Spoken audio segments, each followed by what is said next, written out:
participants. That's a great number to start. A warm welcome to the event, The Winner Takes It All, Neoliberalism in Global Health. I will not sing the song, even though I'm tempted. My name is Maike Voss. I am researcher at the Global Health research team at the German Institute for International and Security Affairs, which is a think tank in Germany in Berlin. And I'm very delighted to be moderating today's discussion on behalf of the Globalization and Health Initiatives of the Federal Association of German Medical Students. This is the opening discussions for a weekend long of global health events and part of Gandhi's Global Health Weekend. And this is funded by the German Federal Ministry of Education and Research. So some introductory words until we zoom into our discussion. The past decades of neoliberal globalization has shaped our societies in many, many ways. The idea of neoliberalism and the accompanying political and economical changes have also had many effects on human health and as well on our health systems. In our panel discussion today, we therefore want to critically examine the health implications of the neoliberal mindset. The current corona pandemic, of course, also highlights connections between neoliberal structures and human health. Together with our fantastic panel, I'm very delighted to be moderating here. We want to discuss in particular the relevance for global health vaccine production and distribution, so the hot topics currently. A little bit of housekeeping. I'm sure everyone in the length of the pandemic has used Zoom already. But we will be holding this event today as a Zoom webinar, so the participants can use the question and answer button to send us questions, and I very much encourage you to do so. We will be opening the floor later for these questions. So as I said, the aim of today is to answer the questions: what impact neoliberal policies had in the past on human health, and where the panelists see current challenges for the future. I will start now by introducing the speakers to you, and then we start diving deep into the discussion. So I start with you, Rhiannon. Rhiannon Osborne is a medical student and policy and advocacy director at Students for Global Health, which is a youth group campaigning on climate change, health, and inequality. As the member of UAEM, Rhiannon also works on medical innovation and access to medicine, and she most recently was part of publishing a paper on funding the Oxford and AstraZeneca vaccine. I'm very much looking forward to hear more of this. We will also be talking to Dr. Delen de la Paz. She's a medical doctor and a recently retired associate professor at the Department for Family and Community Medicine in Manila in the Philippines, and the national coordinator of the People's Health Movement in the Philippines. Delen, you are an advocate for the right to health for all people, addressing inequities and human rights violations. And I'm very much looking forward to you telling us more about the public health movement. We will also be talking to Roberto De Fogli. Roberto, you are an associate professor in global health and psychology of power and a member of the Human Rights Center at the University of Padova in Italy. And you also teach at University of Bologna. You are a former member of the WHO Commission on Social Determinants of Health, and I'm thrilled to hear more about this. And you joined the Alliance of Sustainability and Prosperity, an informal organization of academics addressing the need to reorientate economics and societies around the aim of promoting sustainable well-being. And we have also with us Ronald Labonte, who is a distinguished research chair in globalization and health equity and professor in the School of Public Health and Epidemiology at University of Ottawa in Canada. For the past 25 years, his research has focused on the health equity impacts of diverse globalization processes. And as I am a fan, I have his latest book here, which I very much recommend. It's called Health Equity in a Globalizing Era, which was published, I think, in 2 or 3 years ago. I would like to start, if you don't mind, by asking a very basic and very big question to Ronald and Roberto. What is neoliberalism and where are the links to health and global health? And Ronald, maybe you would like to start. Thanks very much. And I think I will start, and maybe I'll leave to Roberto a little bit more discussion about what the links are to health and to healthcare more particularly. So neoliberalism is a bit of a catchword that has been very popular in political critical circles for at least the last 20 or 30 years. If you go back to looking at where it actually came from, I mean, you could go all the way back to the liberal economists in the 17th century in Europe and the UK. But more recently, it can trace its roots to Friedrich von Hayek and the Mont Pelerin Society in the post-war era. And they had a very succinct definition of neoliberalism, and it was a belief in free markets, sovereign individuals, free trade, very strong property rights, and minimal government interference. And they thought that that was the best recipe for enhancing well-being. Well, they didn't win out in terms of the great economic orthodoxy in the post-war era. Keynesianism, actually, with its strong emphasis on state involvement in economic development or economic policies, actually eclipsed the neoliberal agenda, at least until the 1970s. It's important to recognize that where this concept came from was a fear on the part of von Hayek and then other economists that were influenced by von Hayek of the what was happening in the Soviet Union, what was happening in terms of the strength of social democratic governments. There was a strong sense that this would wind up taking away from the individual, very precious individual rights or freedoms.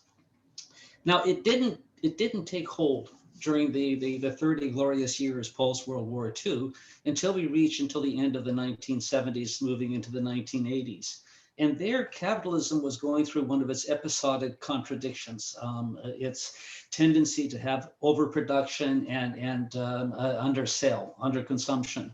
And faced with that, it really needed to deal with a declining rate of profits. So corporations, individuals, they basically lost a lot of their special, huge wealth ground that occurred during the 30 years in the post-war era.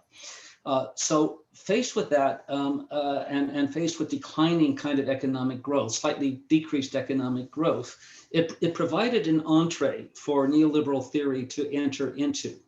And that was coincidental with the election of conservative governments that were much more market fundamentalist in the three major economies at that time. So at least the Anglo-American economy. So you had in the UK, you had the election of Thatcher, you had Ronald Reagan in the US, and you also had Helmut Kohl in Germany, West Germany. So that kind of created a space for these ideas to enter in.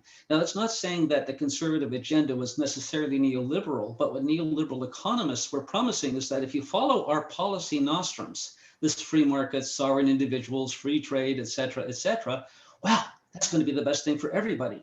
So neoliberalism then began to enter.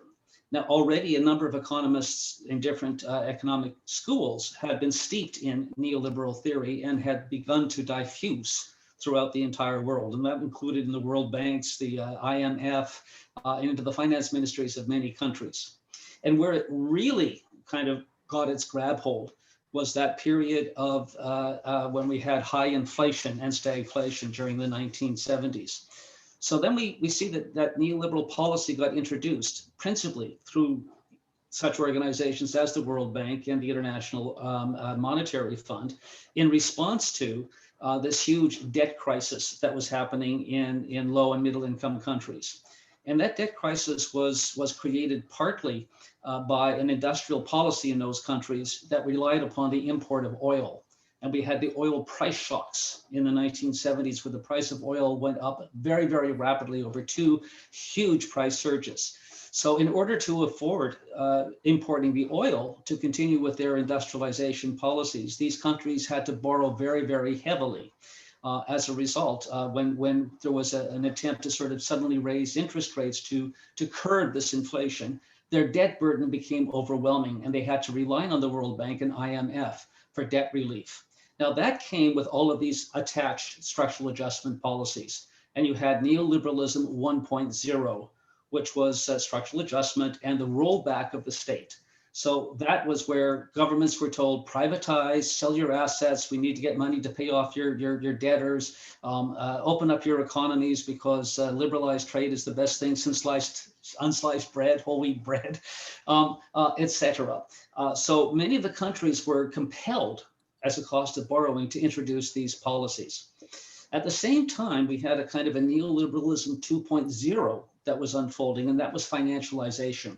So when you had liberalized financial markets and the integration of all of these banking systems alongside all these kind of tax haven countries, you had the ability of people who, the investors, the banks, to make more money from money than lending into the production and consumption economy, which actually employed people. So we had this huge increase in speculative finance, which is still very much driving our global economy. Then, of course, we had 2008 and the financial crisis. And in response to the financial crisis, along came neoliberalism 3.0, austerity measures. And we're still basically dealing with austerity measures, fiscal contraction. States had to rein in their spending because they had too much debt they were carrying, or so the theory went.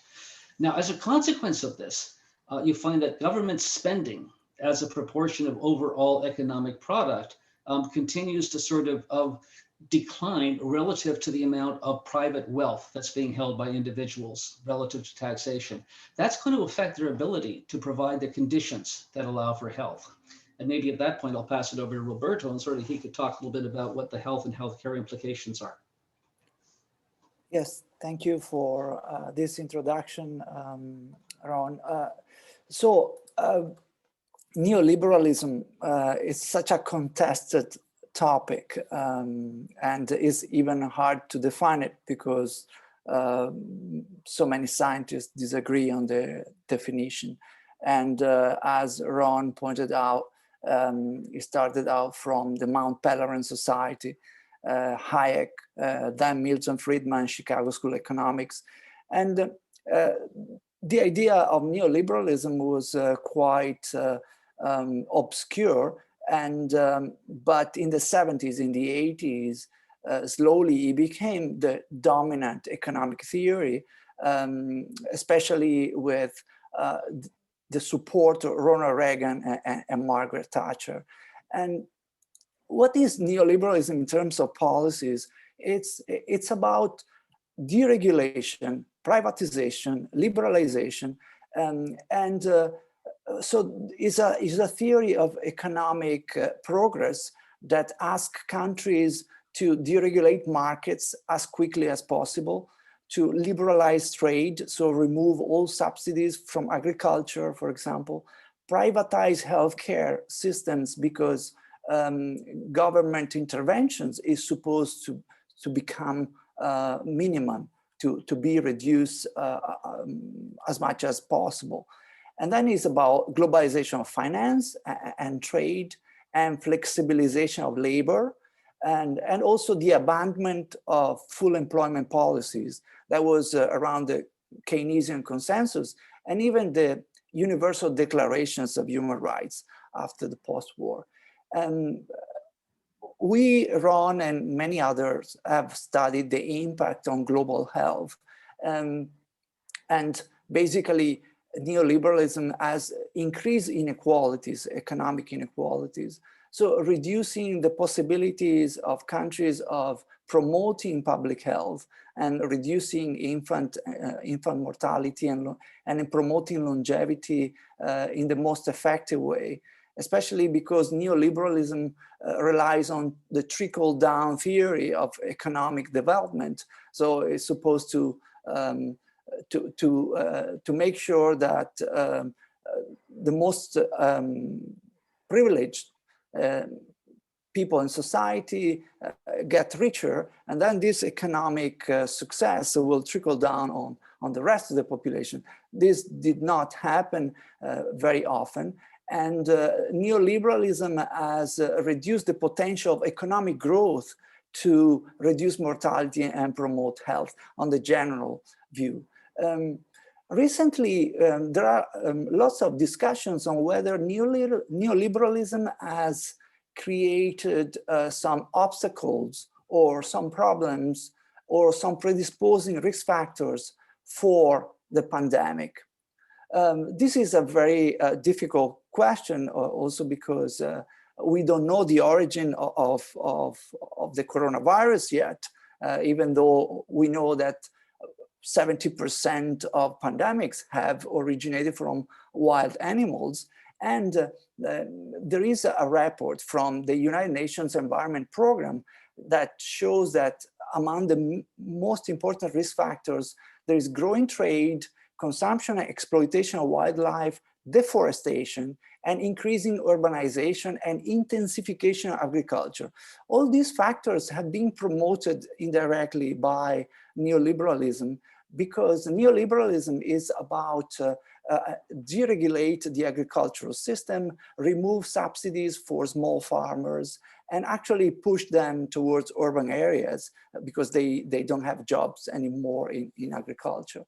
And this has created risk factors for animal and human contacts and spillovers, even though we don't know exactly the mechanism that can lead to the pandemic.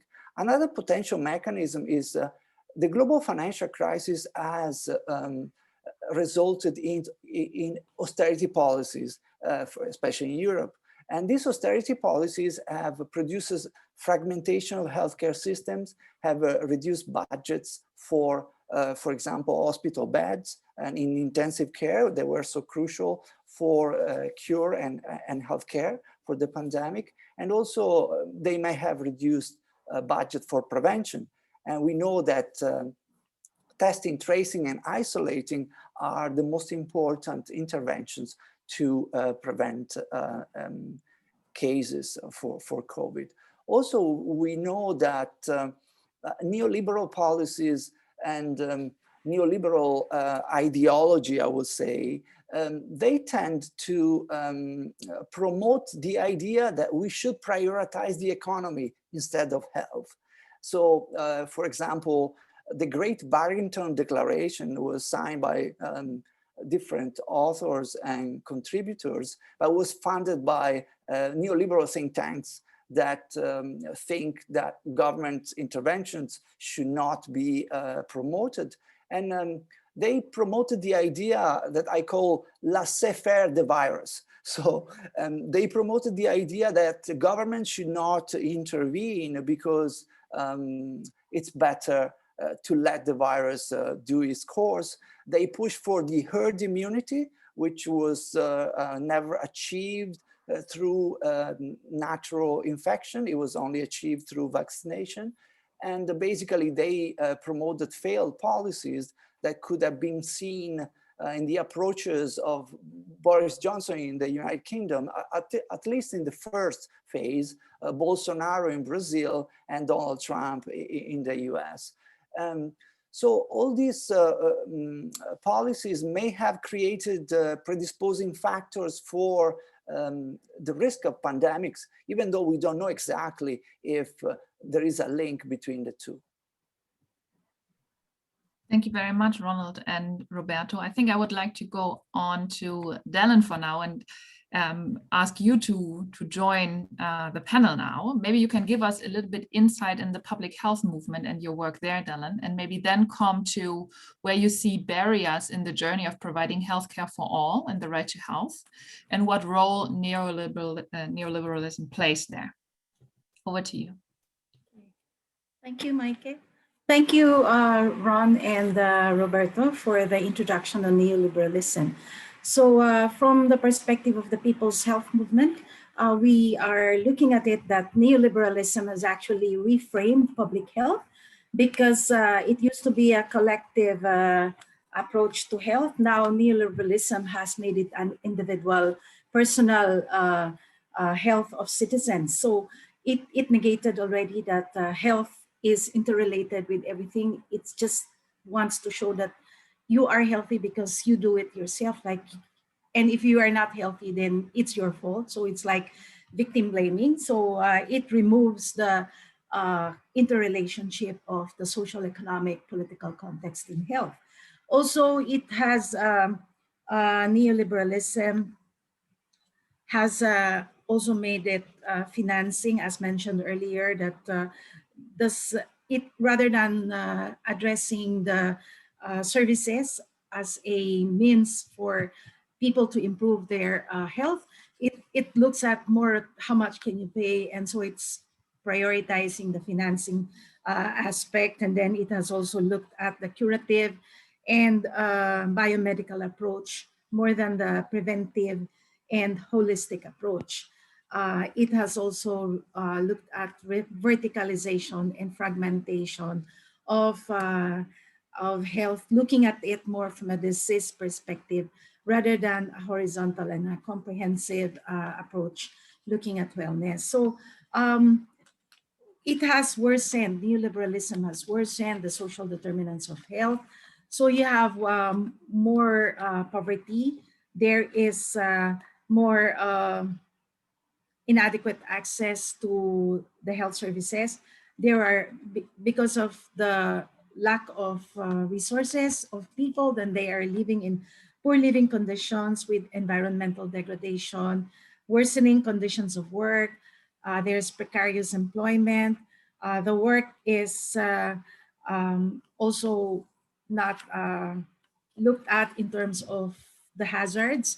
So you have a lot of occupational hazards, because this is really all framing in the context of profits. So health as a human right, which is what we in the People's Health Movement has always been espousing, based on the primary healthcare principles that were embodied in the Alma Ata Declaration on Primary Health Care, that health is a human right, is now negated with neoliberalization. It's like if you have, health has been transformed into a commodity, and therefore the issues that we are looking into in terms of neoliberal policies that affect health includes privatization, budget cuts, devolution, commercialization, contractualization. So when you look at the budget cuts that have been imposed after the structural adjustment programs in the 80s, because they said you have to pay your debts, therefore you cut down on budgets for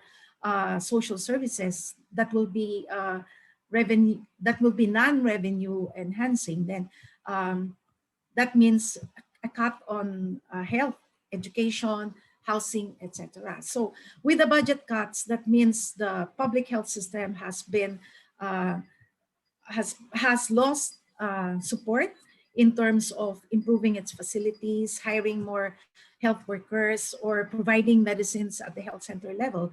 Therefore, because this is not available, the private sector came in. So you have more of the private groups being responsible for the health. But then, of course, we know that private equates investment by the private groups, and they would like to have a return of investment, and therefore they will charge. So, and when they charge, they really charge a lot. So that's really more of profit-oriented than service-oriented.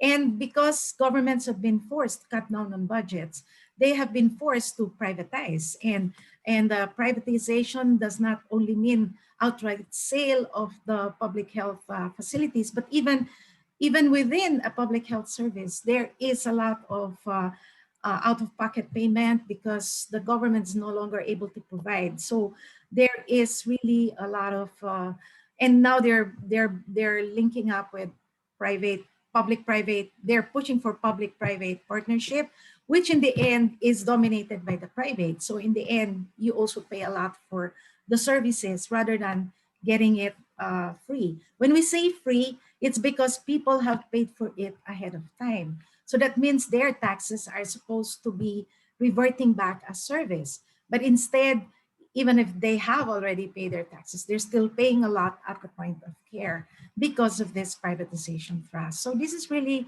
the impact that neoliberalism has. And on the part of the health workers, many of them have lost their security of tenure because of the contractualization. Many of the hospital administrators, even in public health, they would not want to pay the benefits that are due the workers if they have security of tenure. So they will just hire them on a contractual basis, maybe 6 months. This is what's happening in the Philippines. After 6 months, you or before 6 months come, your contract ends and they hire a new set of workers so that they will not pay the benefits that are due a permanent worker. And now the new issue that we have here in the Philippines, also I think in other countries, that the People's Health Movement is also raising, is that they are using the concept of universal health care as the one that should be used by countries. But in actuality, it's universal health coverage. They're using the financing mechanism of health insurance to provide for the means to support the services for health. But we know that with health insurance, you have to pay for premium. And then it also depends on how much services you will get out of the premium that you paid for. So it's not at all promoting equality in terms of services. And so the universal health coverage that is being also unfortunately being pushed by WHO should be exposed, that it doesn't really support universal healthcare principles, but again, it limits the services. And these are all part of the neoliberal policies that have started even in the 70s. And we're saying here in the Philippines, we have a failed COVID response because when COVID hit us, we had a very bad public health system. We have been affected by budget cuts. We have been affected by privatization, even devolution, because the national government has cut off its responsibility and passed it on to the local government. But when you ask local government, what needs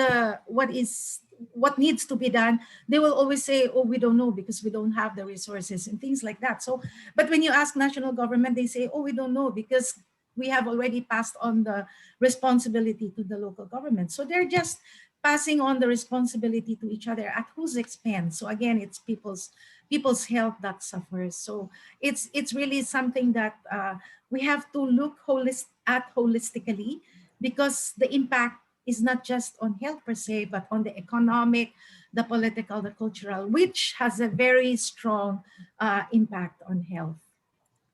Thank you very much, Delen. Ronald, I've seen your hand raising up, but I think I would like to get Rhiannon also to us, and maybe we can shed the light a little bit more on COVID-19.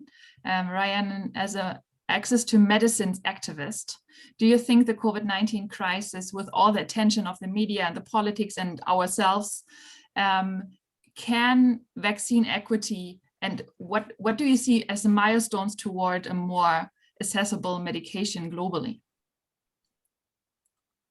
Well, thank you for a really great question, and thanks to all the previous speakers. I think global vaccine inequality is a really good case study of what neoliberalism does to how we perceive value and how we look at health.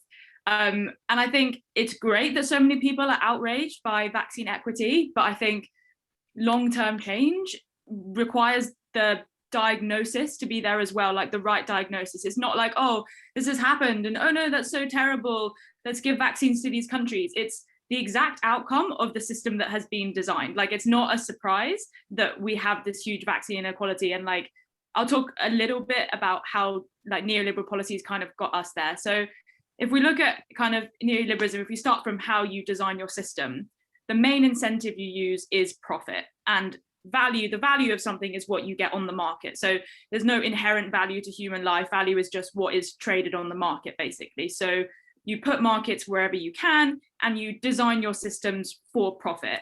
And it's up to individuals and their consumer choices and what they can afford or are willing to pay for those goods that determines the distribution. So if that's what you're kind of starting with, it doesn't seem like a great way to govern the distribution of life-saving drugs, just as a general principle. And then when you combine this with the huge global and national inequality that you see as a result of neoliberalism, it's again kind of not surprising that you get this huge vaccine inequality. So coming back to the point about kind of governments and market failure, so a government's role under neoliberal policies is not to kind of direct the economy or make sure that it serves the well-being of people. It's just to kind of stay out of the markets and regulate any market failures. And so already we're seeing this pre-pandemic, there's a huge lack of investment into vaccine research, right? Because vaccines unless you're in a pandemic, are not really that profitable. And the people you do see investing in them are governments and philanthropy, and people who have slightly less of that profit incentive. But what we showed in our research is huge public funding goes into the development of these vaccines, but governments are too scared to actually do anything with that role, to say, well, do you know what, we funded it, so we should have a role in determining the distribution. We should have a role in determining the price, because, oh no, like government should stay away and they shouldn't meddle. And another thing that you see is huge corporate power, which is again coming out in the vaccine access debate. You've got huge manufacturing monopolies from most of the big vaccine manufacturers, and the huge power of transnational corporations who often have more say over decisions at the World Trade Organization than some developing countries. And you combine this with, a system where these companies have so much power and where distribution and value is determined by price, and then you add on top of that huge global inequality, which means that the higher procurement power of high income countries means that they're going to get all the stock, because we haven't thought, oh, do you know what? Life-saving medicines are, like a right and a public good, which should be available for all people in all countries.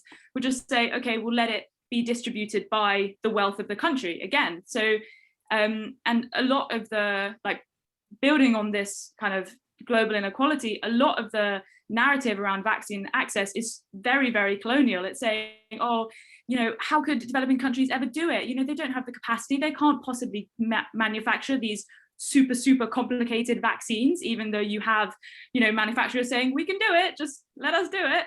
And this is where you have things like CTAP and the TRIPS waiver, where there's this huge ideological imbalance between people saying, actually, we shouldn't have these monopolies. It shouldn't be one company who's able to control where the vaccine is sold and at what price. We should share it with as many people as possible, versus companies and higher income countries kind of wanting to maintain the status quo.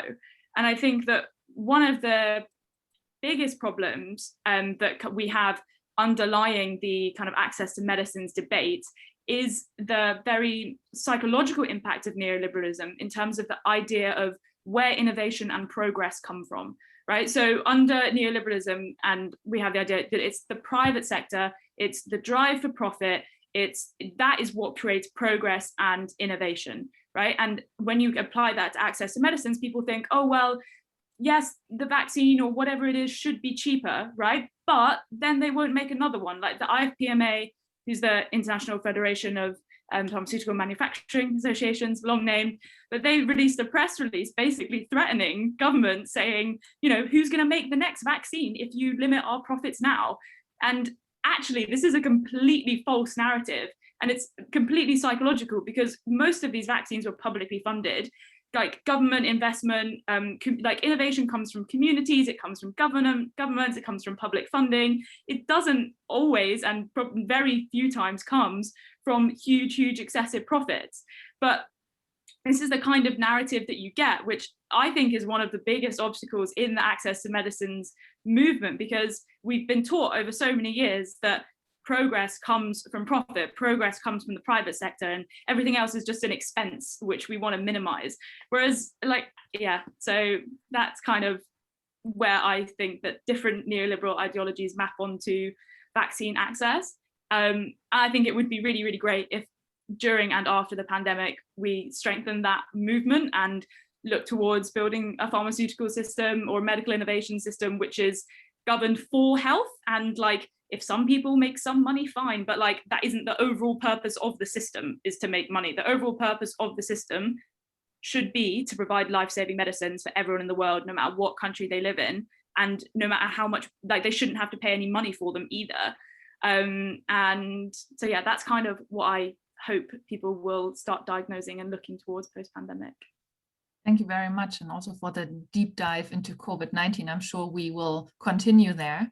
Ronald, before I come to you, let me ask the participants to raise questions in the Q&A box. I will now start to pick them up, but Ronald, I saw your hand. So where do you want to? Well, I wanted to return a little bit just to kind of where neoliberalism fits in on the picture. Because Rhiannon did a very good job of pointing out how it sort of fits in with the pandemic, as Roberto mentioned, in terms of that what was really driving the pandemic more than anything else is in the first instance kind of the industrial agriculture, not just the wet food markets and the wild animal markets, but also things like the massive kind of what happened with H1N5 and H1N1 in terms of looking at swine flu coming out of the huge abattoirs in Mexico and then kind of infiltrating around the world. So neoliberalism is really kind of a context to the pandemic. So it's not so much that there is a particular neoliberal kind of theory or neoliberal practice that creates the pandemic, but it creates the context, which is undersupplied, often kind of forgetful, short-term memory governments of one form or another with inadequate public health services to respond, but also kind of allowing the private sector, the private markets to dominate the kinds of decisions that affect our food supply, that affect our health services. And on that one, Delen, I mean, one of the things that's really quite disturbing is to sort of see the extent, even as we move into a supposed post-pandemic world, the extent to which the United Nations, even the World Health Organization right now, the World Health Assembly, is continuing to talk about how to increase private sector involvement in health services. I mean, it's, you know, and that is really kind of because of accepting that the extent to which we have massive global inequalities in wealth right now is okay in some way, and we're not going to work aggressively in terms of looking at the taxation measures that could fundamentally reduce this. For some time, I've actually been looking at this in terms of what is the percentage of global economic product that is captured by taxation over time, and how much of the global economic product actually sits as untaxed individual wealth. And if I look back at around 2002, because that's the earliest kind of figures I could get from the World Bank, untaxed global income amounted to around $30 trillion globally. That's the untaxed global income in 2002. But by 2019, this amount had skyrocketed to $75 trillion. So more than doubled the amount of money that's sitting in private hands that is not being taxed for public good or redistributive purposes. As a consequence of that, this is why we're seeing the United Nations, the World Health Organization, other groups now sort of moving into trying to sort of say, we have to buddy up with the private sector, with the corporate sector, with the philanthropies, with the various kind of those as it were kind of gilded members of this massively unequal world. We know that the pandemic has created enormous hardships for a lot of people in low and middle income countries in particular that did not have the same resources as wealthy countries to go in and intervene to provide some sort of social protection measures for affected workers.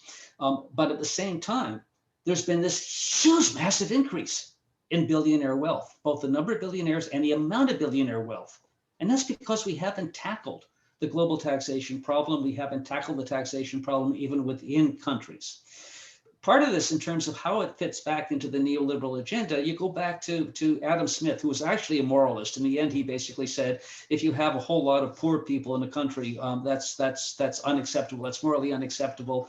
But he did kind of talk about when use the example of things like when the butcher sells his or her meat in the market, they're doing it not to benefit you who then has food to eat, they're doing it out of their self-interest. So we have this notion that self-interested behavior, the sovereign individual, self-interest, unregulated behavior, invisibly, right, the invisible hand of the market suddenly kind of, or in some way, is supposed to be good for everyone. Well, we know that's not true. I mean, we have so much evidence that's accumulated over the centuries, and especially over the last 40 years, that this is not true. And we have another irony, which is that capitalism itself, not just neoliberal capitalism on steroids and heavily financialized, but capitalism itself is built upon a model of increasing economic growth through increasing production and consumption. Well, that's environmentally completely unsustainable, which is why the very premise of trickle-down wealth, trickle-down income, trickle-down health is patently absurd, because for that to occur, you have to increase consumption and wealth inequalities at such a great extent at the upper level for little crumbs to slowly kind of trickle down. And so we really need, at this post-pandemic, as we move into that era, this post-pandemic era, a radical overhaul of the premises by which we've been functioning economically, not just for the past 40 years of neoliberalism, but for the past 250 or 300 years of capitalism. Over. Thank you. I see Rhiannon's head nodding. Maybe you can just in a second give us some of your ideas on planetary health, because I see big links here. But I see Roberto's hand up first, and then I pick up some questions from the audience. Roberto. Yes, I just wanted to add to Ron's analysis that although there is no direct relationship between neoliberal policies and the pandemic, we know from a study that look at the COVID pandemic in relation with another pandemic, which is the 2019 African swine flu that devastated the Chinese pig farms, causing pork production dropping by 50% in 2019. So basically, China, this pandemic has shifted consumption from pigs, basically, to wild animals. And as the major theory of the origin of this pandemic says, even though there is still some searching and some doubts and uncertainties, basically the WHO says it comes from, it has a natural origin. So the two most incriminated animals are the bats and the pangolin, right?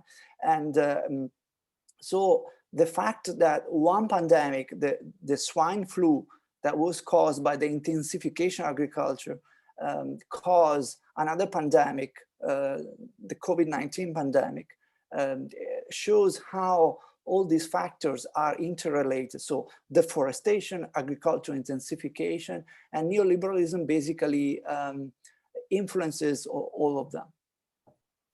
Thank you, Roberto. I have a question here from Hannah Eger. Are there different impacts of neoliberalism in the global north and the global south? I think Rhiannon has already talked a little bit about colonialism. And Delen, would you like to share your thoughts on global north, global south disparities and neoliberalism, please? Yeah, I think it's very clear for us in the developing countries that Delen, it's quite, you are not very loud. Can you? Okay. I think, can you hear me now? Yes. Yeah. I think it's very clear for us in the developing countries that really resources are important. So when government cuts our budget for health, that means really a lot of us are not able to access the health services we need, because people are also poor.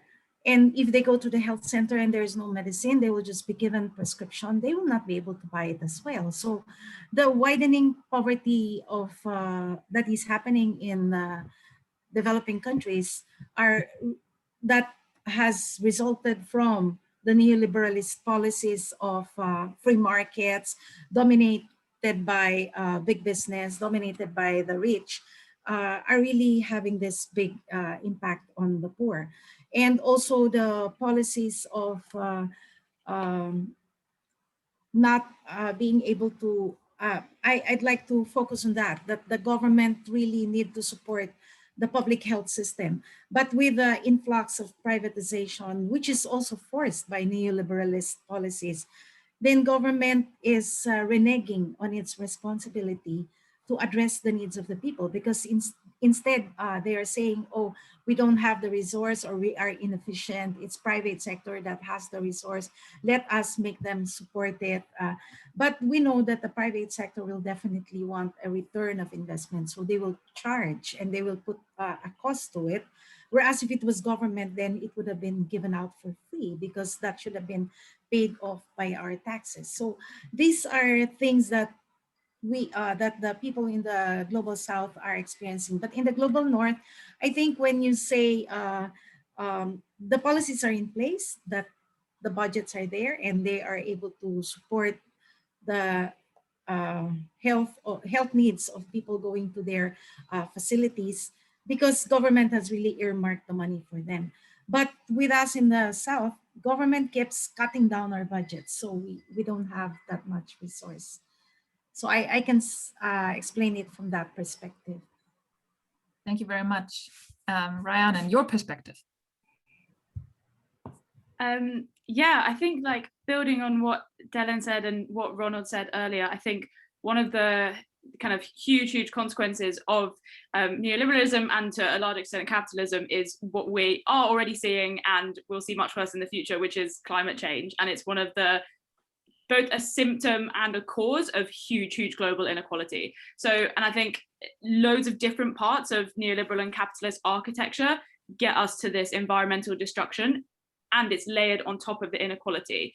So kind of as Ronald was saying earlier, like capitalism demands increasing consumption and production indefinitely, right, in a finite world. And for that, you need to extract resources. And ideally, you want to do that in the cheapest way possible. And where does that happen, right? That happens mostly in communities in the global south. You have indigenous people in the Amazon literally being murdered for defending their lands. Like the Niger Delta is horrifically polluted because of oil extraction there. And you have mining companies who undermine workers' rights and pollute the local environment. So if you start with not even the consequences of extractivism, just the demand for consumption, you have this huge, horrific and unequal impact on communities in the global south, but also in high income countries on poorer people. The rates of air pollution in London are vastly higher in the poorer areas, especially in the non-white areas as well. So that kind of basic demand for increased consumption has this huge unequal effect on health. But then you add on top of that neoliberalism, which demands deregulation, right? So then you get even more like of these externalities being put onto people and governments, rather than like even in very basic economics reflected in the cost price of the good, right? So you have pollution, plastic pollution, and air pollution, for example, and like again these hit poorer people and poorer countries the worst. And then even before you've got onto the impacts of climate change and the impacts of our fossil fuel economy, which are going to hit mostly the people who have contributed the least to climate change, while people whose consumption is highest are going to have the money to protect themselves from the economic, environmental, and social fallout. And it's also then important to contextualize how these economic and political systems stop us from then changing said system. Right? So in order to tackle climate change, we have to massively overhaul our economies and societies. So much more local, like much more governed in the interests of people and planet. We need to reduce consumption. We need to regulate the hell out of most companies. And we need to completely redesign our economies. We can't use GDP. It's a really ridiculous thing to measure well-being by, because it doesn't count any of the things that we care about as humans. But all of this is being held back because now these companies and like individuals and countries have so much power that they can block a lot of that change. And so fossil fuel companies have the money to set the research agenda. They have the money to derail talks at COP26. So now this inequality, as well as resulting in the problem, is also preventing us from tackling the problem, because the thing we need to do is not, innovate our way out of the crisis, as Bill Gates says. It's to fundamentally transform our economies. But now we've got an economy where there's so much unequal power that is not an attractive option for people who are in power, right? So, and I think that's one of the biggest injustices that at least I see and that I work on in terms of who it's going to impact and why they're going to be impacted. Because the question I have now is fitting so good here. Ronald, you said neoliberalism was thought of the recipe for well-being. When neoliberalism is not the recipe, what is the recipe then, in your opinion? In other words, where do we move to in a supposed post-pandemic, not business as usual world? That's a really difficult question to answer, because we confront what Rhiannon has talked about in terms of the politics of power and elites, and that they are still very much caught up in conventional economic thinking. Now, it may not be neoliberal anymore, although I'm not so sure that neoliberalism has died it certainly didn't die as a consequence of the financial crisis.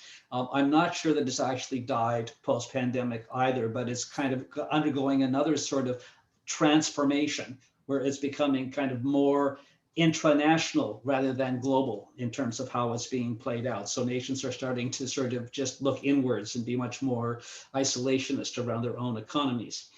I think we have some cause for cautious optimism. I think what we need to do, first of all, is we need to deal with this massive set of wealth inequalities. And that requires hugely aggressive forms of taxation. There are hints of that happening. I mean, through the OECD and other processes are trying to look at closing down tax evasion and tax avoidance through these offshore financial centers, trying to find ways of creating a unitary global taxation on corporations. There's a lot of controversy about how effective that will be and how that's being played out, and how many low and middle income countries are actually being somewhat sidelined in the discussions about how to implement these. National countries, different ones are looking at trying to improve their taxation measures, but they're marginal at this point. So if I was an activist around this issue, I would sort of keep pushing for massive increases in national taxation.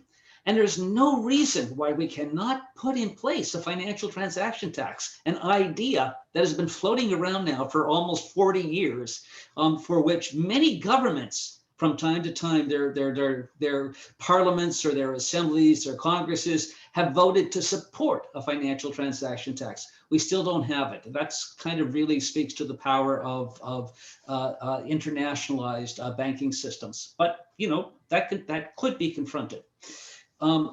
We can also, for some countries at least, invoke this wonderful new thing of modern monetary theory, which is the idea of using central banks to create new money for public purposes. And as long as the debt's held in the national currency of the country, and as long as the country doesn't sort of try to siphon that first through the chartered banks, but goes directly to the government, it's actually, it could work in terms of providing a whole lot of capital for government spending, but not to the exclusion of dealing with the taxation issue. Now, the other part then is to take a look and sort of see, how do we move to a so-called green economy? There are reasons to be somewhat optimistic. We sort of see the at least, you know, what's happening with the Biden administration and, you know, the kind of push towards a green economy, maybe not quite the Green New Deal. We see what's happening with the European kind of Green Deal discussions. The problem with that is that it's not so much that it's neoliberal as it's surrounded by the same consumption production contradiction, because what most of those plans are based upon, apart from circular economy and trying to do the cradle to grave kind of internalize the externalities, as Rhiannon pointed out about environmental degradation, but it's based upon trying to substitute other forms of energy for fossil fuel. And you see this incredibly in terms of every country wants to become the world leader now in producing electronic vehicles. Well, hey, we don't need so many vehicles, and each of those vehicles may be less in terms of greenhouse gas emissions, but not necessarily less in terms of the huge amount of natural resources and exploitation, which causes untold forms of environmental damage in their extraction. So it's the wrong strategy. You're talking to some Germans, but we love cars. So I think that there one supports green initiatives, but with a critical perspective.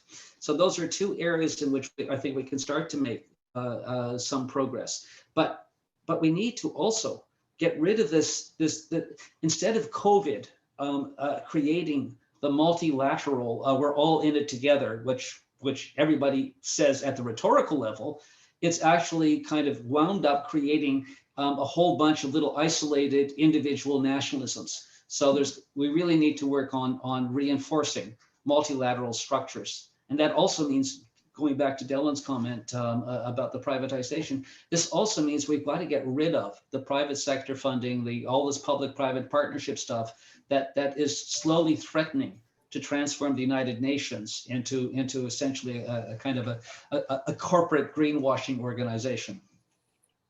Thank you very much. Delen, Ronald just recommended to health activists to become taxation activists.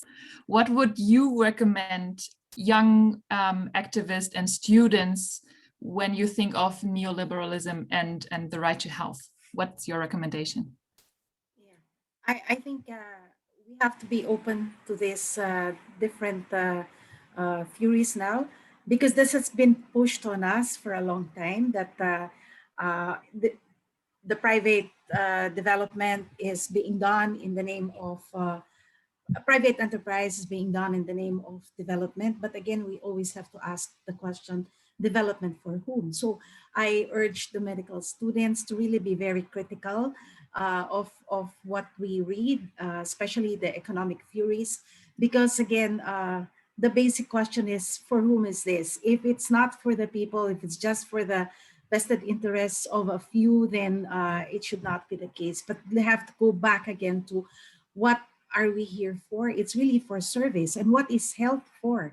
Health is basically upholding the right to people's lives. And again, Alma-Ata Declaration on Primary Health Care describes it as the state of complete physical, mental, social well-being, meaning you have to really look at the holistic person, not just the mind or the physical body, but how they relate socially to others, and how are the social structures also supportive of a good health. So I think this is what we will always be teaching our medical students, that primary health care and social determinants of health, they go together. You have to look at them, because you cannot just give medicines without making sure that they are going back to a place that will enhance their health and not worsen their health.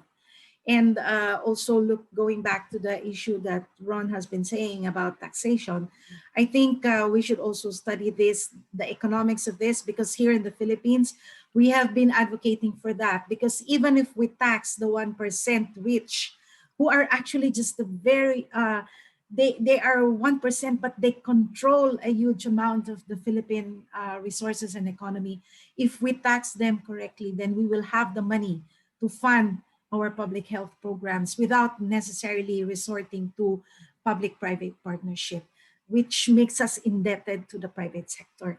But really, for government to take on its responsibility, that it should be the one responsible for people's health. Look at it holistically, not just from a medical perspective, but more on the economic and social perspective. So I think the medical students should be they should be trained to be critical analysts and to look at the broader perspectives in health.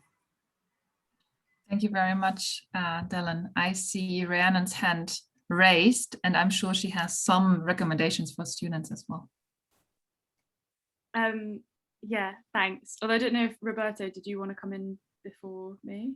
Please go ahead, then I... Okay, cool. Yeah, I think kind of building on this issue of inequality, and I think something that I struggle with kind of as a student is looking at everything that needs to change and being like, oh my goodness, I'm never going to be able to change all of these things. And I think it's super, super important to like not think of the change as having to come from you, right? Because in global movements in the past, like the civil rights movement, anti-globalization movement, climate movements, they come from massive people power. They don't come from one exceptional individual burning themselves out and doing all-nighters trying to study and be an activist at the same time, right? They come from like building movements, building coalitions, and people power and grassroots organizing. So that is kind of would be my top recommendation, would be get involved in organizing. It almost doesn't matter on what, as long as it's broadly in line with what needs to happen. You know, if you really care about reproductive rights, if you care about deepening democracy, if you care about financial reform or public services, find what you're interested in and go about kind of building power and building organizing within that. And I think, yeah, that's probably my biggest tip, and do it with people and don't try and think that it's all on you, because it's not, it's on all of us really. Yeah. Thank you very much. Roberto, do you also have some recommendations? Yes, I completely agree with what has been said before me. Education, organizing, because in the end, this is a battle of ideas. And although they sold neoliberalism as the end of all ideologies, this is an ideology. It's the ideology of no ideologies. Actually, is the ideology that the self-regulating market will distribute goods and services and the best results that we can achieve. That's absolutely false. We need regulations. Think about the pandemic. We need regulations to give vaccines to everyone. We have a vaccine apartheid now, with rich countries that are seeing rapid increases of vaccinations, and developing countries that, you know, in sub-Saharan African countries, they may get vaccinated in 2023. This is absurd, because through globalization, even rich countries will be exposed to this risk. I also wanted to touch a bit on the North versus South dichotomy. In the South, neoliberal policies were implemented in the version of so-called structural adjustment policies. And they were really harsh packages delivered by the IMF and the World Bank, the WTO, in exchange of financial help. And these harsh conditionalities didn't bother enough, I think, the North, until the global financial crisis in 2008, when structural adjustment policies arrived to Europe, in Greece, for example, in Southern Europe. And then so many people started to understand the threats of neoliberalism. So the idea is that people in the North, in rich countries, should become cosmopolitan. Otherwise, they will not understand what's going on in the world. On taxation, I completely agree with Ron. We have never had such low taxation for the top 1%. In the 70s, in the 60s, the top 1% were taxed heavily. But there is an ideology even on redistribution of income. As soon as you try to propose some policies of redistribution, people don't support it. Even people of low socioeconomic status are against taxation of the rich. So there must be some work there in terms of unveiling the propaganda, unveiling the false myths and lies that have been feeding the neoliberal agenda into these 40 years of domination, not only of economic theory, but also of minds. Is a neoliberal psychology that we must confront in the end. Ronald, I see your hand raised, and I have another question from the audience, which I find very interesting, which is there any benefit at all to neoliberalism in health? Maybe you can also pick this up again. Well, I have a simple answer to that question. It's no. There are no benefits to, unless you happen to be the member of the 1% that will then be able to access the highest technology, medical care that costs a whole ton of money. So in that instance, and that you think about some of the really high-end interventions that might take place in very privatized markets, such as the United States. I just couldn't resist telling a little bit of a story, building on what Roberto had said about changing the narrative. In Canada, as I suppose also is the case in many other countries, you have the kind of the neoliberal or more conservative and right-wing kind of think tanks pushing against government taxation, always complaining about the high levels of government taxation, which, as I've pointed out, as Roberto pointed out, we're actually at some of the lowest levels of taxation since the post-war era. And let's look at the fact that we had very high rates in the 1950s. The top 1% or the top marginal rate amongst high-income countries then was over 80%. Now it's maybe sitting at about 30-35%, except in the Northern European countries, it might be getting closer to about 50%. So we have seen this huge decline in taxation rates. And until we control liberalized finance and the banking system, what will happen, apart from poor people kind of saying, oh, we don't want to tax the rich too much, that when that taxation starts to be increased in any given country, you have the wealthy sort of saying, oh, tough luck, we're just going to park ourselves and go down to Cyprus or sort of go to some other country. And liberalized financial markets allows capital to just basically go everywhere. So until there are constraints, border constraints on capital flows, we're not going to be able to really fundamentally rectify a great deal of what those taxation issues are. But the story I wanted to tell, how do we sort of frame this issue about taxation? And in Canada, there's a right-wing think tank called the Fraser Institute. And they love to sort of put out every year, they put out kind of like tax-free day. And this is the day at which they sort of say, oh, you're no longer working for the government, you're working for yourself in terms of the money going into your pocket. So we thought that it would be really nice to sort of have a sort of a counter concept, which is called a day without government, right? So basically it says when you wake up on that day without government, because you all the money's sitting in your own pocket, you wake up. You can't have anything to drink because the water system's tax funded. You can't put your electricity on because there's huge subsidies for all energy that happens. You can walk out of the house maybe as far as the road, but you can't get onto the road because the road is publicly funded. You can't go to schools because they're publicly funded.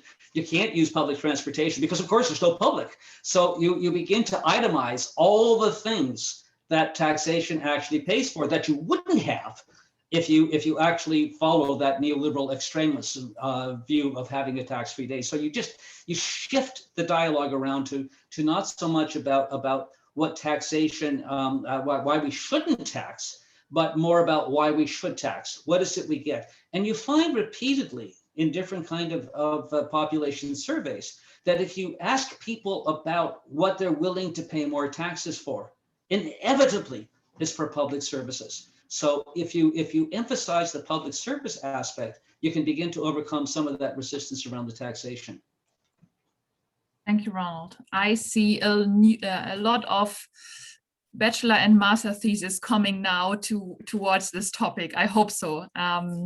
There is a great question on the post-pandemic time and economic growth. And I mean, at UN level, we talk about green recovery and resilience, and maybe Rhiannon and maybe also Delen, you want to let us in your thoughts about what can we expect after the post-pandemic, after the pandemic, and what would you wish for?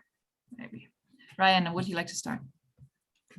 Sure. I think this question about kind of green growth is super interesting, being like, oh, but what about growth? We need it. Oh my God. So I think there's some kind of like useful things to break down in like the green growth argument. So like you definitely did see like definitely benefits to helping kind of like the health in like the early capitalist economies with some increase in production and consumption and in innovation. And this is totally fine, right? And you do see, especially at lower levels, you see improvement with health, with economic growth, but this kind of like trails off.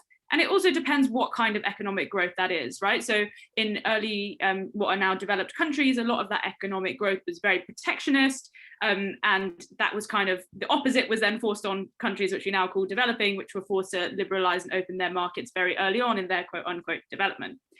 But now we're kind of at the point where we've definitely gone past that bit. There is enough resources in the world to feed everyone. There's enough resources in the world for people to live a good life. It's about the distribution of those resources. And I think people often confuse when we say, oh, you know, we can't have green capitalism, it's an oxymoron. You know, people often confuse that with saying, oh, you can't have markets, you can't buy and sell or anything. Like, that's a completely different topic, right? People have been selling things for thousands of years, but capitalism and neoliberalism is designing our world to serve those markets and to serve the economy rather than the economy serving us. So I think, like, when we talk about economic growth, we actually have to interrogate, what is economic growth for us? Is it trading more things on the market, people buying more and more stuff indefinitely? And in that case, no, that's not compatible with environmental stability. You know, at the moment, the way we measure growth, it is better for GDP for a company to pollute and then pay compensation to the people whose lives it has ruined with said pollution than it is to have a sustainable company, right? In most of the ways that we measure GDP. And, you know, even like going back towards the extractivism point, you know, extractivism has resulted in the violations of the land rights and the human rights of literally millions of people across the globe. And you can't just say, oh, we'll make batteries in that same model and then everything will be fine.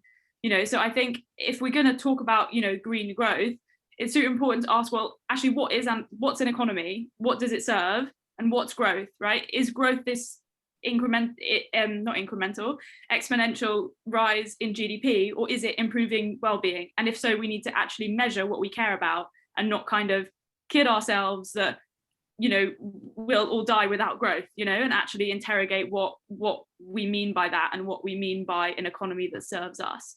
But yeah, interested to hear what like Delen thinks on that as well. Yeah, Delen, there's also another question that maybe fits towards what you already have said. How can we move away from the privatization of health systems to strengthening national countries and to implement public policies and public spending on health sector to reach health for all? So when you look into the future after the pandemic, how can we better strengthen health systems? That's actually our advocacy and call right now. It's for our governments to really strengthen the public health system. First of all, they have to junk the neoliberal policies that are being imposed on our government. So if neoliberal policies call for budget cuts because they want money to pay for debts, then the government should be firm that they should only pay this certain amount to be able to pay maybe foreign debt, but not at the expense of social services. So social services shall still be prioritized, and budgets should still be allocated that will redound to more services for the people. So again, this issue of privatization, people are saying, oh, but we have the private sector with us all of these years, but that's not the privatization we are referring to. The privatization we are referring to is the intentional reneging or removing of government of its responsibility and passing it on to the private sector, and private sector taking it on because they say, oh, we're more efficient, but the profit is there. So the government should stand firm on its responsibility to make sure that services are provided by the government, not passing on to the private sector. So we need a new paradigm for government. They have been used to accepting World Bank, WTO, IMF policies. They just swallow it without really thinking, and they impose the sanctions and the repercussions on people. But this time we need a government that will really be able to do this. The Philippines, we have an election next year, and we are really saying that the people have to be enlightened, that this government, the Duterte government, has not done anything for the people, and it just really worsened our situation. So the people have to be enlightened, the people have to be mobilized. And I'd like to go back to what Rhiannon has said about, it's really people who will act on this, people who will come together. The people's movement should be the one that will push this. And for us in health, we will always be advocating for public services to be run by government, not by the private sector. And also, we have to make sure that the people are also able to decide for themselves if they are informed well, and they will take action for themselves. Thank you, Delen. So for the last 15 minutes remaining, I would like to ask you to help me summarize and maybe to think of what we want to give to the participants of the Global Health Weekend to think and chew on for the weekend. So I would like to ask the question, what would you provide them for the weekend on thoughts? And maybe also the question, what needs to change in order to ensure healthcare for all, or health for all, not only healthcare, but health for all, and to reduce economic inequalities? Big questions, I know. I'm the woman of big questions today. But what should the students and young people think and talk about the weekend? Maybe we go in reverse order and start with, I think we ended with Rhiannon. Maybe you want to start. I know it's the most difficult part, but I'm sure you make it. That's a horrible question. Could you say it one more time? Yeah, maybe I break it down. What would you like the students to really think of in the following weekend? Okay, cool.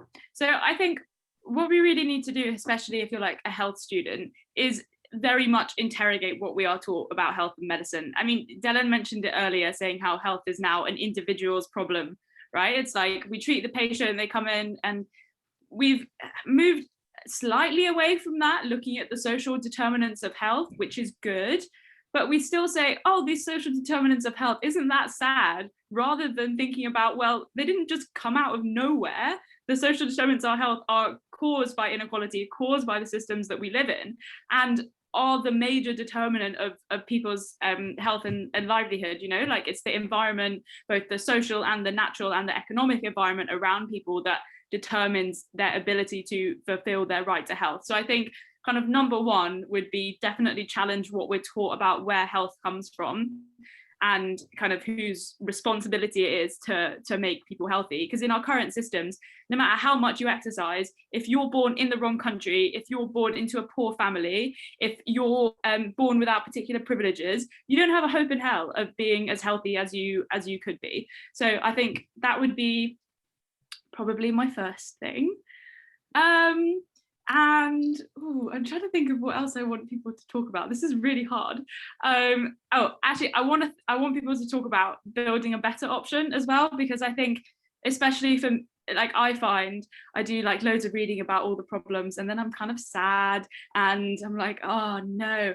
But I think one of the things that neoliberalism does, and I think Roberto touched on this earlier, is it presents itself as the end of history. You know, like, oh, we've sorted everything now. This is definitely the way to do things. And actually, you know, we're seeing that that's quite clearly not true. But what has happened in the meantime is that our imaginations have been totally stifled. You know, it's like, well, we either give everything to the private sector, or, you know, the government will run everything. You don't want that, do you? You know, and like it's such a dearth of imagination. So I think what I would also really encourage people to do is imagine better ways to design our societies, design our economies, like live in harmony with the natural environment, look at things like indigenous philosophy, donor economics, like think about how land rights like fit into like to health. So I think kind of interrogate the problem, but then also like brainstorm and think, well, how would I design the world if I wanted to design a world that was good for the people and planet, where everyone could flourish equitably? Like, what would that look like? And kind of challenge yourself to use your imagination as well. That would be my one. That's it from me. Thank you very much for these engaging words. Delen, are you also that positive? Yeah, but I think we really have to reflect on this session, because many of the theories that have been pushed for a long time really spouses on a lot of thank you to the private sector, thank you to the development, etc. So we'll have to reflect on that. What are they there for? So if it's for their vested interest, then let's look at what should be. So if it's really for people's interest that should be prioritized, then let's look at ways on how we can improve more on the situation where people themselves will act. They will have to be informed. So reflect on how we can improve on educating people, making them think and decide for themselves, and eventually coming up with their own forms of action that will push the change forward. So let's be part of this movement for change coming from the people, and let's be more attuned to their realities and be with them as they move forward for change. So very needs-based and critical thinking, empowering the people. Thank you, Delen. Roberto, what would you like to give to the students? Thanks for the question. I really like what Rhiannon said, and I want to connect myself to what she said. Going beyond the biomedical model, so to reach the social determinants of health model is not enough. So basically, we think about health as something beyond the individual first, beyond clinical expertise and healthcare first, and the social determinants of health model as being proposed as studying the causes of health. But I think we should go one step further, studying the causes of the causes of the causes, looking at the overall societal arrangements, the distribution of power in society, the distribution of economic benefits, to understand why power acts the way it does and why some people are poor and underprivileged. So it's moving towards a critical awareness of the social world we live in. Because that's what the neoliberals exactly don't want us to do. Remember, Margaret Thatcher said, there is no such thing as society. There are only families and individuals. Yeah, we should think exactly in the opposite way. The founding father of epidemiology, Rudolf Virchow, said that politics is medicine on a large scale. So to think that we can do our job without looking at policies is a myth. Politics, it's about distribution of power and economic resources in society, and will always be the most important determinant of health, because as you know, socioeconomic conditions determine health so well. So that's my 2 cents. Okay. Ronald, is there anything to add? Well, yes, there's always something to add. I want to just reinforce something that Rhiannon said much earlier.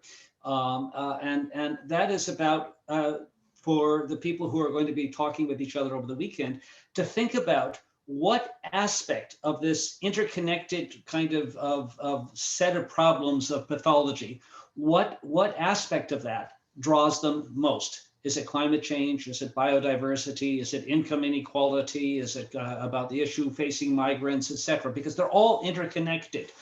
So you have social shortcomings and you have environmental overshoots.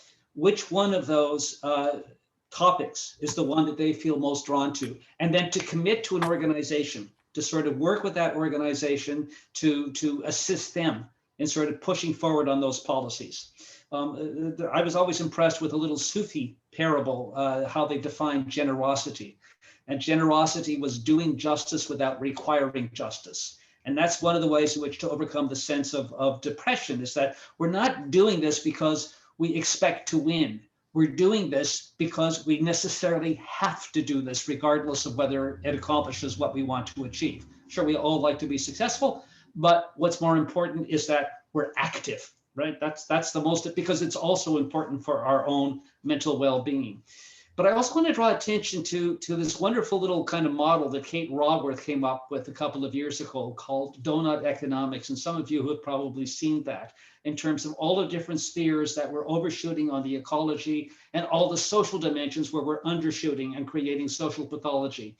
Now, it's not a solution in itself. But what it basically says is that when we're thinking about the kind of activism we want to do, it's not enough to simply be active in one of those dimensions. we have to also educate ourselves, going back to Delen's kind of comment about education, we need to sort of self-educate ourselves about the interconnection between that particular dimension, that domain or that area, and all of the other ones, because we have to be able to ensure that our environmental activities don't create more social shortfalls, and that our overcoming of the the social shortfalls don't create more environmental overshoots. So one of the things there is that I think that probably needs some really detailed discussion is this concept, this recent concept of degrowth, which is how do we begin to sort of shrink our consumption production economy and even our population levels to a point where we can actually have a sustainable planet. And in terms of going forward and activism, I never announced myself as being kind of pretty much a very tied into the people's health movement, but I am. And one of the main activities I've been involved with is over the years is the production of the Global Health Watch, which comes out periodically. And at this time, I am presently co-editing and finalizing Global Health Watch 6, which should be out by the end of the year. And that brings together a lot of these complicated different ideas and all of the activist circles that are going on around the world. So there's a lot of rich material for people. Once the book comes out, go back and look at Global Health Watch 5 as a start. But once these people over the weekend start to talk about it, there are lots of different places where they can locate themselves in terms of feeling compelled to want to work together, celebrate together, and move forward. The one last aphorism that I have to kind of remind people of, Emma Goldman, the anarcho-syndicalist from the early 1900s, and she had a phrase. It's not totally accurate. It's been kind of misrepresented, but it's so lovely in its misrepresentation. It says, "If I can't dance, it's not my revolution." And the idea there is that we need to celebrate, we need to take care of each other, we need to enjoy what we're doing, we have to take time to basically seek pleasure. Now that was particularly compelling to me because some of my most politically activist times was as a drummer in a rock and roll band back in the late 70s and early 80s that did benefit concerts for all the politically progressive groups. So there you go. Thank you very much, Ronald. I hope we see. I'm sorry. Yeah, sure. This may be anticlimactic, but I failed to mention a very important aspect of Then please, we want to hear it. Yeah, I'm sorry. I just want to follow up to raise this point. I failed to mention it earlier, but I think I should. That neoliberalism is also being propped up by militarization. And this is what we need to think about also in how do we also look at the wars of aggression, the militarist structures that continue to happen because they are being propelled up also by the neoliberalist structure. So I think this is something for reflection also by the students. Yeah, and the whole health security and the heart security part when it comes to the effects on health. Thank you. I think it's a very important point. Thank you for raising it again. Before I give the word to Annika for some organizational last remarks, I'm now very much thanking the panel for this. I think also, I mean, it's a tough topic, but I think it was fun, even it was for me. So thank you very much. It was very nice. I hope to see all of you together when Ronald will present the Global Health Watch 6 by the end of the year. I hereby invite you. And I hope and I wish the students over the weekend very much fun. And I hope you dance digitally as Ronald recommended. And Annika, over to you. Thank you very much. Yes, thank you, Mike. And also a huge thank you from my side, especially the last round, and everything was so inspiring. Us of the organizing committee, we were just typing down everything you were saying to collect all the questions you gave us and all the food for thought, so we can take all of this with us into the weekend. But also the dancing part should not be fall under the table. So thank you so much again. And yeah, just for a little organizing remark, everybody who's part of the whole Global Health Weekend, we will meet up at 6 p.m. Again. So you have received the link in the program as the PDF document that you were sent via email. So we will meet at 6 p.m. and then now in a smaller round and start the introduction round of the whole weekend. And yeah, you can take a short break now, but we hope to see you then. Thank you again very, very much. I hope you have a good day and see you soon. Thank you. And thanks for facilitating this. It was nice Thank to you. see everybody.